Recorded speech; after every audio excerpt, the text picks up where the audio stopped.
Shalom Bapak Ibu semua yang dikasihi oleh Tuhan Yesus. Hari ini Selasa 26 Agustus 2025. Renungan kita berjudul Dosa Menghujat Roh Kudus. Firman Tuhan kami ambil dari Injil Markus 3 ayatnya yang ke-29. Demikian firman Tuhan.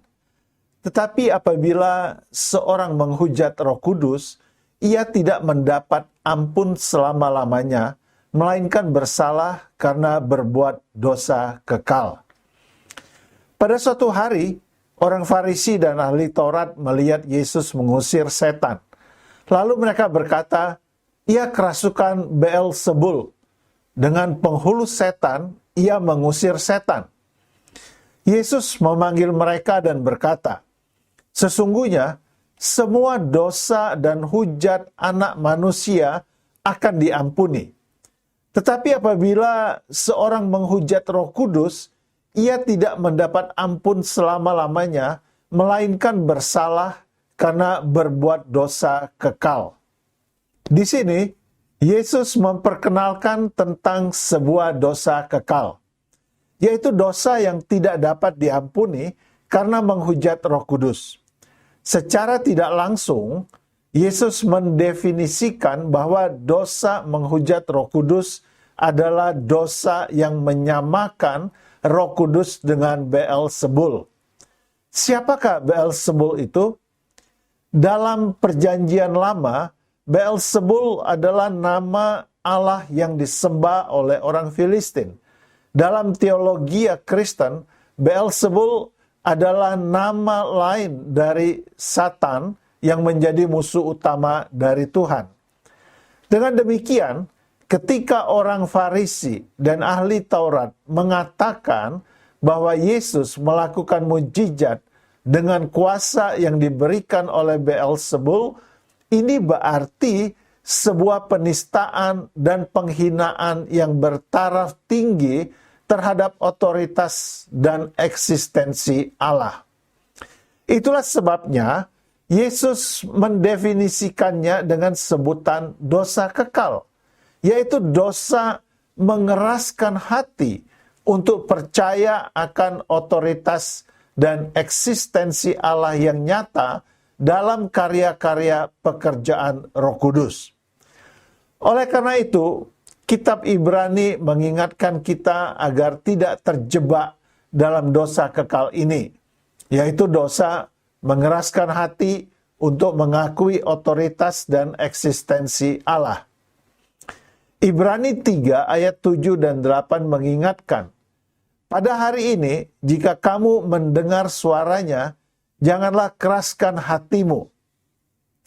Hal ini dikatakan ketika bangsa Israel selama 40 tahun lamanya melihat perbuatan Allah yang besar, tetapi mereka tetap keras hati sehingga mereka tidak sampai masuk ke tanah perjanjian. Oleh sebab itulah Ibrani 3 ayat 19 menyimpulkan, mereka tidak dapat masuk oleh karena ketidakpercayaan mereka. Jadi, dosa menghujat Roh Kudus, yaitu dosa kekerasan hati yang tidak percaya kepada otoritas dan eksistensi Allah yang didemonstrasikan di depan kita. Banyak orang yang telah melihat jelas pekerjaan Roh Kudus di sekitar mereka, baik dalam hal kesembuhan maupun perkara yang lain. Namun hati mereka tetap dingin dan tidak mengakui otoritas dan eksistensi Allah. Bahkan kita pun sebagai orang percaya harus berhati-hati ketika kita berkata, itu dari setan. Jangan-jangan kita sedang menghujat Roh Kudus dengan ucapan kita tersebut ketika kita melihat fenomena penyataan Roh Kudus dengan cara yang tidak biasa kita lihat. Seperti yang dilakukan Yohanes ketika ia melaporkan kepahlawanannya yang mencegah seseorang yang bukan pengikut Yesus mengusir setan. Yesus katakan, jangan kamu cegah dia. barang siapa tidak melawan kita, ia ada di pihak kita. Jadi, tingkatkan kewaspadaan kita untuk tidak cepat bereaksi dan menghakimi. Cepat atau lambat, kemurnian pekerjaan seseorang akan dinyatakan kebenarannya.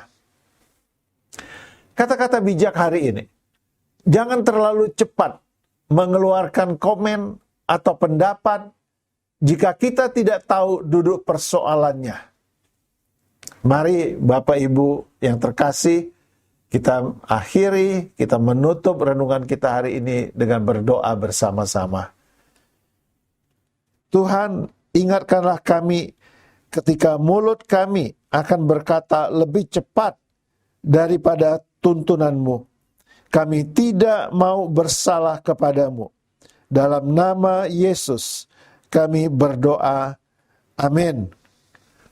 Kiranya Tuhan Yesus menolong kita untuk lebih berhati-hati dengan ucapan mulut kita.